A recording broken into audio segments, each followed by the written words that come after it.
Ed ora pagina di economia, tra l'obbligo dell'etichetta per informare i consumatori sempre più presente nei nostri negozi, supermercati, ma anche gli implacabili costi di produzione che non lasciano tregua ai nostri imprenditori. Siamo andati all'assemblea di Aprolav, Associazione Produttori di Latte del Veneto. Ecco il servizio. I produttori di latte del Veneto si lasciano un 2016 molto difficile alle spalle, ma ricco di segnali importanti sulle nuove tendenze del consumatore.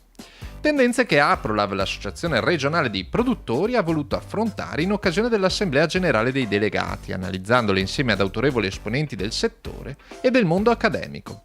La riflessione parte dal drastico calo di consumi interni di latte, formaggi e yogurt, dettato da una nuova sensibilità salutistica del consumatore, che privilegia sempre di più le produzioni biologiche o addirittura i prodotti sostitutivi di origine vegetale. La tendenza che di questi ultimi anni è stata un po' di rendere l'animale un po' una macchina, no? Un po'.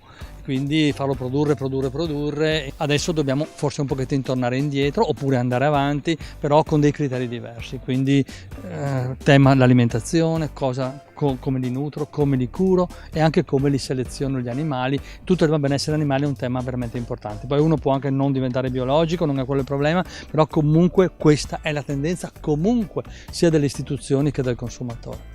Una situazione che impone al lattiero caseario convenzionale di confrontarsi con il consumatore su temi come il benessere animale, l'etica del lavoro, oppure l'uso di antibiotici per curare gli animali, argomento quest'ultimo su cui la regola in Italia parla chiaro. L'approccio è un approccio in realtà come quello umano, lo faccio semplicemente per avere un animale che stia meglio. Quando faccio questa cosa, quello che produce l'animale non finisce sulla tavola dei consumatori perché ci sono delle regole ben precise, il prodotto che sia latte, siano uova, siano carne, ovviamente non può essere dato al consumatore. Abbiamo un servizio sanitario nazionale per quanto riguarda la parte veterinaria che non è uguale in Europa dal punto di vista di efficienza e di numeri, che ci garantiscono che questi prodotti che arrivano sulle nostre tavole sono sani. D'altra parte, se è vero che in Italia la filiera agroalimentare è tra le più controllate in Europa, è altrettanto vero che le grandi cooperative del nord Europa sono meglio attrezzate per comunicare in modo più efficace al consumatore la qualità dei processi produttivi.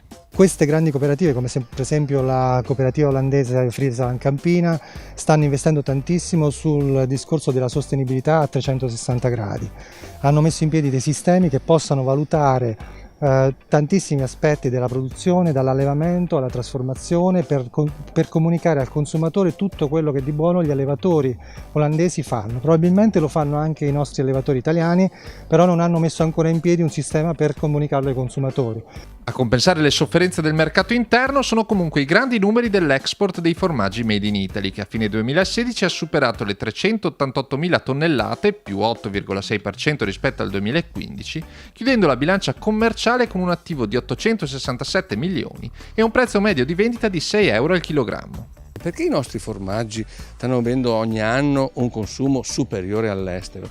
Io ritengo che siamo bravi a produrre, abbiamo i migliori casari, dobbiamo comunicare correttamente però quello che facciamo e dobbiamo imparare a vendere. Un interrogativo rilanciato agli allevatori veneti chiamati a ripensare il proprio dialogo con il consumatore sull'esempio delle grandi cooperative regionali Latte Busche, Latterie Vicentine e Latteria di Soligo. Il produttore non produce per se stesso, produce per il consumatore. Trasformiamo i prodotti, li portiamo nelle botteghe, nei supermercati e il cambiamento ci sarà, un cambiamento sempre più sensibili siamo a quello che è la parte di impatto ambientale, perché questo lo stiamo dimostrando, perché noi amiamo anche la nostra terra e amiamo i nostri animali.